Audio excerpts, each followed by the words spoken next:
Friends, இந்த வீடியோவில் நம்ம எதை பற்றி பார்க்க போகிறோம்னா டிஎன்பிஎஸ்சி எக்ஸாம் எழுத போகிறவங்களுக்கு ஒரு முக்கியமான அப்டேட் வந்திருக்கு. கண்டிப்பாக அந்த தகவல் எல்லாருமே தெரிஞ்சுக்கோங்க. அது முடிஞ்ச அளவுக்கு நிறைய பேருக்கு ஷேர் பண்ணிவிடுங்க. அதாவது டிஎன்பிஎஸ்சி தரப்புல இருந்து 23ஆம் தேதி நேற்றைய தினம் ஒரு சர்க்குலர் வெளியிட்டிருக்காங்க. ப்ரெஸ் ரிலீஸ் நம்பர் பார்த்தீங்கன்னா 42/2025.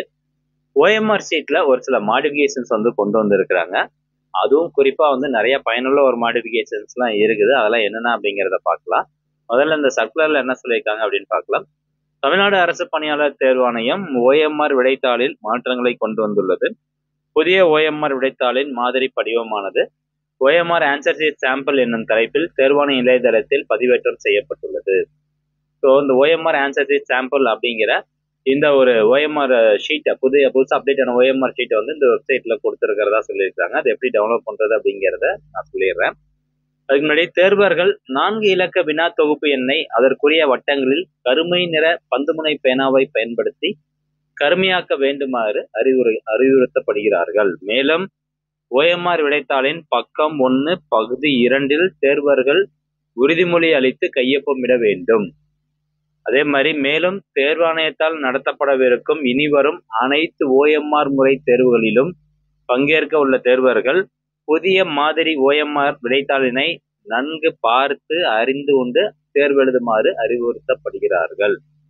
சரி, இப்போ இந்த புதுசா வந்திருக்கக்கூடிய இந்த ஓஎம்ஆர் ஷீட்டை எப்படி டவுன்லோட் பண்றது அப்படின்னு பார்க்கலாம். இந்த டிஎன்பிஎஸ்சி வெப்சைட் ஓப்பன் பண்ணிக்கோங்க. ஓப்பன் பண்ணிட்டு இந்த ரெக்ரூட்மெண்ட் அப்படிங்கிற ஆப்ஷன் இருக்கும். இதில் போனீங்கன்னா அங்கே பாருங்க இன்ஸ்ட்ரக்ஷன்ஸ் டு அப்ளிகேஷன்ஸ் அப்படிங்கிற ஒரு ஆப்ஷன் இருக்கும். ஸோ ஜஸ்ட் அல்லது இங்கே பாருங்க ஓஎம்ஆர் சாம்பிள் ஆர் இன்ஸ்ட்ரக்ஷன்ஸ் அப்படின்னு இருக்கும். அந்த ஆப்ஷன் வந்து கிளிக் பண்ணுங்க. அது கிளிக் பண்ணணும்னு பார்த்தீங்கன்னா இங்கே பாருங்க OMR answer sheet sample or instructions அப்படின்னு இருக்கா. ஜஸ்ட் நீங்கள் இந்த ஆப்ஷன் கூட கிளிக் பண்ணலாம். அது கிளிக் பண்ணதும் உங்களுக்கு இந்த மாதிரி ஒரு அந்த ஓஎம்ஆர் ஷீட் வந்து ஓப்பன் ஆயிரும். இதில் குறிப்பாக ஃபர்ஸ்ட் நான் சொல்லிடுறேன். நம்ம வந்து எத்தனை கொஸ்டின் ஏவில் எத்தனை கொஸ்டின் ஷேட் பண்ணியிருக்கிறோம், பியில் எத்தனை கொஸ்டின் ஷேட் பண்ணியிருக்கோம், சியில் எத்தனை அப்படிங்கிறது எல்லாமே உட்காந்து கடைசியாக நம்ம கவுண்ட் பண்ணி அந்த பாக்ஸில் வந்து இப்போ ஏல வந்து 100 அப்படின்னா 100ன்னு போட்டு அந்த 100க்கு வந்து ஷேட் பண்ணுவோம் இல்லையா. ஸோ இனி அந்த ஆப்ஷன் இதில் கிடையாது. ஸோ அது ஒரு சந்தோஷமான விஷயம். இல்லை அப்படின்னா அதனால் நம்மளுக்கு வந்து 0.5 மார்க்ஸ் வந்து போயிட்டு இருக்கும். ஏன்னா கூட்டும் போது கடைசி நேரத்தில் கூட்டும்போது தப்பாக கூட்டிகிட்டு இருக்கோம். அதனால வந்து பார்த்தீங்கன்னா நம்மளுக்கு மார்க் நெகட்டிவ் ஆகிட்டு இருக்கும். பட் இப்போ அது கிடையாது. ஸோ அந்த மாதிரி வந்து எது இதெல்லாம் தூக்கியிருக்காங்க அப்படின்னு பார்க்கலாம். ஸோ அந்த new format TNPSC OMR sheet வந்துருச்சு. ஸோ இதில் பாருங்க ஃபுல்லாக வந்து படிச்சு பார்த்துட்டு அதுக்கேற்ற மாதிரி பண்ணுங்க. ஓகே, இப்போ இந்த வரிசை serial number name of the candidate இதெல்லாம் அதில் வந்துடும்.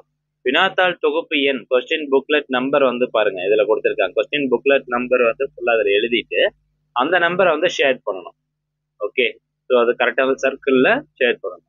அதே மாதிரி பார்த்தீங்கன்னா கேண்டிடேட் சிக்னேச்சர் அவைலபிள் இந்த ஸ்பேஸ் ப்ரொவைடர். இது வந்து யாருன்னா இந்த இண்டிவிஜுவல்ஸ் இருக்காங்கல்ல.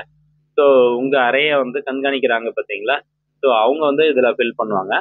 கேண்டிடேட் சிக்னேச்சர் வந்து இருந்தது அப்படின்னா எஸ் அப்படிங்கிறத ஃபில் பண்ணுவாங்க. அதே மாதிரி candidates left hand thumb impression நம்மளுடைய கைவிரல் ரேகை லெஃப்ட் ஹேண்டுடைய கைவிரல் ரேகை இருந்துச்சு அப்படின்னா அவங்க வந்து எஸ் அப்படிங்கிறத பண்ணுவாங்க. அடுத்ததா உங்களுடைய சிக்னேச்சர் தேர்வரின் கையொப்பம் வந்து இந்த பாக்ஸில் ஃபுல்லாக வந்து சிக்னேச்சர் போட்டுக்கணும். நெக்ஸ்ட் இந்த சைடில் தான் முதல்ல என்ன இருந்ததுன்னா ஏல எத்தனை கொஸ்டின் பியில் எத்தனை கொஸ்டின் அப்படி நம்ம வந்து கவுண்ட் பண்ணி போடுற மாதிரி இருந்துச்சு. இப்போ அந்த ஆப்ஷனை தூக்கிட்டாங்க. இது அதுக்கு பதிலாக வந்து இந்த ஒரு ஆப்ஷன் கொண்டு வந்திருக்காங்க பாருங்க. 200 வினாக்களுக்கும் அது தொடர்பான விடைக்குரிய வட்டத்தை கருமையாக்கி விட்டீர்களா. அதாவது 200 வினாக்களுக்கும் இப்போ நம்மளுக்கு ஆன்சர் தெரியலன்னா அப்படிங்கிற ஆப்ஷனையாவது நம்ம சூஸ் பண்ணணும். அதுதான் வந்து டிஎன்பிஎஸ்சி தரப்புல இருந்து சொல்றாங்க. ஸோ 200 கொஸ்டின்ஸ்க்கும் எதனா ஒரு ஆப்ஷனை வந்து நீங்க ஷேட் பண்ணிட்டீங்களா அப்படின்னு கேட்குறாங்க. எஸ் அப்படின்னா இங்க பாருங்க இந்த இதுல எஸ் ஆம் அப்படிங்கிறதுல ஷேட் பண்ணணும். இன்கேஸ் நீங்க ஏதாவது வந்து ஷேர் பண்ணாம விட்டுட்டீங்க அப்படின்னா இப் நோ அப்படின்னா எத்தனை கொஸ்டின் வந்து நீங்க ஷேர் பண்ணல. இப்போ உதாரணத்துக்கு 10 கொஸ்டின் நீங்க வந்து ஷேர் பண்ணாம விட்டுட்டீங்க அப்படின்னா இதுல 10 அப்படின்னு எழுதணும். ஓகே, அதே மாதிரி பாத்தீங்கன்னா இந்த சைடு உங்களுடைய இடதுகை பெருவிரல் ரேகை thumb impression left hand thumb impression வந்து இந்த சர்க்கிள்குள்ளார நம்ம கைவிரல் ரேகை வச்சிருக்கணும். ரேகை வைக்காம விட்டோம் அப்படின்னா அதுக்கு ஒரு 1/2 மதிப்பெண் குறைக்கப்படும் அப்படின்னு சொல்றாங்க. அடுத்ததா பின்னாடி ஒரு சில இன்ஸ்ட்ரக்ஷன்ஸ் வந்து கொடுத்துருக்காங்க பாருங்க. எப்படி வந்து சர்க்கிள் வட்டம் என்னும் பந்துமணி பேனாவை பயன்படுத்தி கருமை நிற பிளாக் பால் பாயிண்ட் பென் பயன்படுத்தி தான் நீங்கள் வந்து அதில் சர்க்கிள் பண்ணுற மாதிரி இருக்கும், சரி செட் பண்ணுற மாதிரி இருக்கும். அதே மாதிரி இங்கே பாருங்க, ஓஎம்ஆர் விடைத்தாள் பக்கம் 1 அதற்குரிய இடத்தில் தேர்வர் கையொப்பமிடவில்லை எனில் அது வந்து செல்லாது. அதே மாதிரி கீழ்கண்ட ஒவ்வொரு காரணங்களுக்காகவும் தேர்வர் பெறும் மொத்த மதிப்பெண்களிலிருந்து அரை மதிப்பெண் குறைக்கப்படும். அப்ப என்னென்ன காரணம் அப்படின்னு பாருங்க.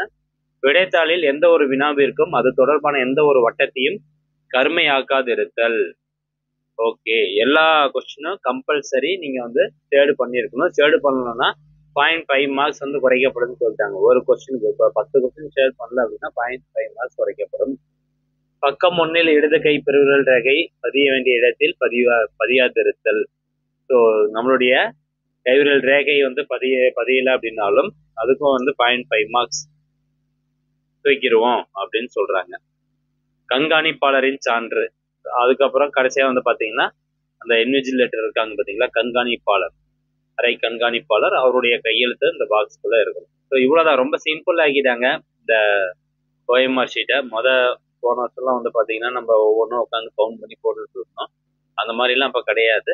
இப்போ நிறைய விஷயங்கள் வந்து எடுத்திருக்காங்க, சிம்பிள் ஆக்கிட்டாங்க, இவ்வளவுதான். மற்றபடி வந்து பாத்தீங்கன்னா அரை மதிப்பெண் எதுக்கெல்லாம் குறைப்போம் அப்படிங்கிறதையும் கொடுத்துருக்குறாங்க.